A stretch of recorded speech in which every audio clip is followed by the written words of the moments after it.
Hello guys, hello. This is for Scorpio. Welcome Scorpio dito sa aking channel, Kapalaran 888. Welcome. Alamin natin Scorpio kung anong messages, vibration, gabay, energy para sa inyong lahat. This is general reading in terms of money. So this is financial reading. So titingnan natin.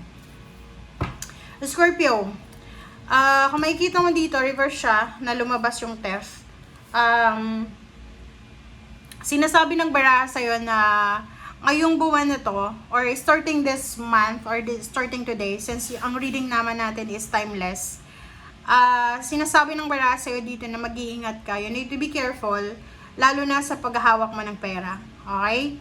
Kasi naka-reverse yung theft, ibig sabihin, hindi ka masyadong aware.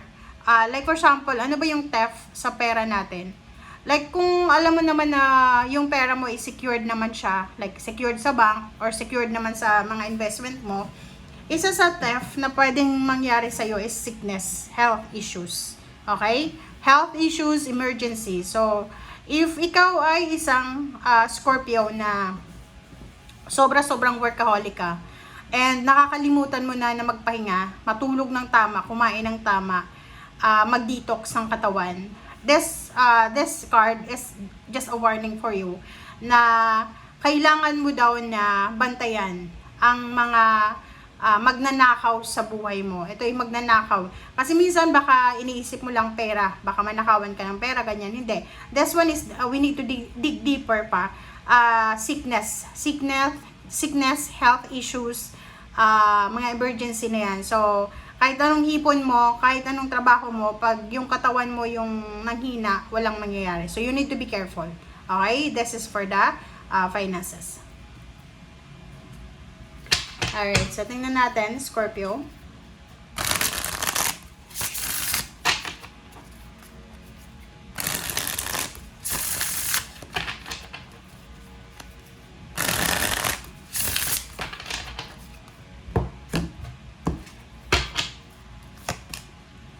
Okay, first card natin is King of Swords, Eight of Swords, Death card, Seer the Fool, and Ten of Wands, sorry. And sa ilalim mo dito is Seven of Swords. So, same with the Pisces. Talagang traidor. So, titingnan natin dito. Talagang traidor. Plus sa ilalim mo is Ten of Pentacles. So, sinasabi ng baraha sa'yo dito, mag-iingat ka. Pwedeng literal, like for example, kung ikaw ay, yung trabaho mo is bumabiyahe ka everyday, di ba? Antok ka, puyat ka, gutom ka, wasted yung energy mo, nakatulog ka sa bus, nakatulog ka sa jeepney, sa taxi. You need to be careful kasi pwede kang manakawan, pwede mong maiwan yung valuable things mo like pera, wallet, ganyan. So, you need to be careful starting now. Okay.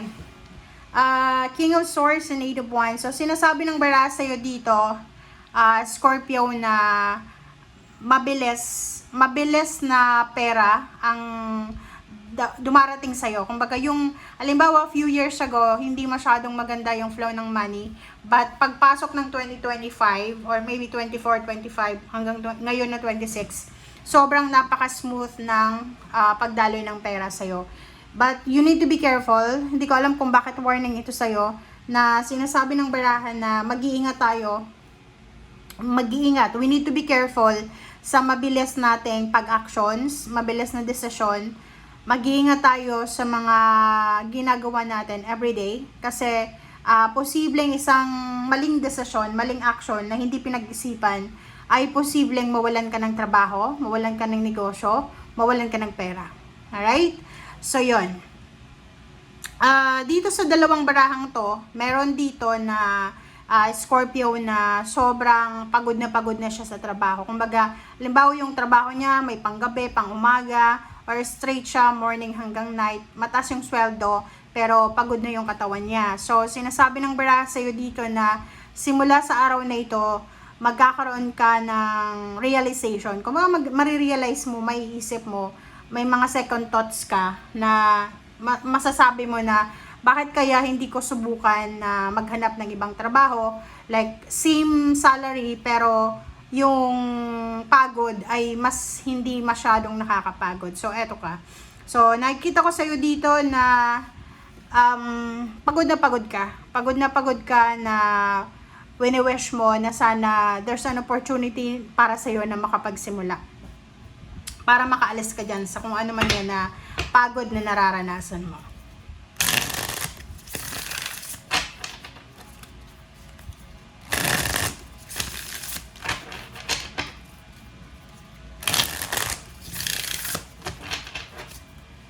Alright, so let's check. Ito ay para sa lahat ng barahan na yan. I-confirm natin. Okay. King of Swords. King of Swords is 4 of Cups.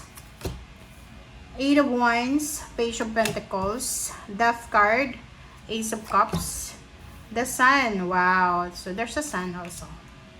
Okay. And 6 of Cups. And 5 of Pentacles. Okay. This one is confirmation. Ko-confirm natin yung mga baraha. So, kung makikita mo dito, this one is confirmation talaga. Na, yung rason kung bakit ka masyadong workaholic, nagtatrabaho ka talaga ng sobra-sobra, you're super focused sa ginagawa mo. Kasi, ayaw mong mawala ng pera. Ayaw mong bumalik sa panahon na nahihirapan ka kung paano hanapin yung salapi. Which is understandable yun. Okay, so King of Swords and 4 of Cups. May iba sa inyo dito talaga na pagod na kayo sa ginagawa nyo. It's either unemployed ka, pagod ka sa paghihintay kung kailan ka makakahanap ng trabaho, or may trabaho ka nga, may business ka, pero nakakapagod. So, nakikita natin dito na you are waiting for a new direction, waiting for a new journey, or an opportunity, or possibility na makaalis ka sa sitwasyon na yan. Sa usaping pera, sinasabi ng baraha sa'yo dito na huwag kang masyadong nakafocus sa future.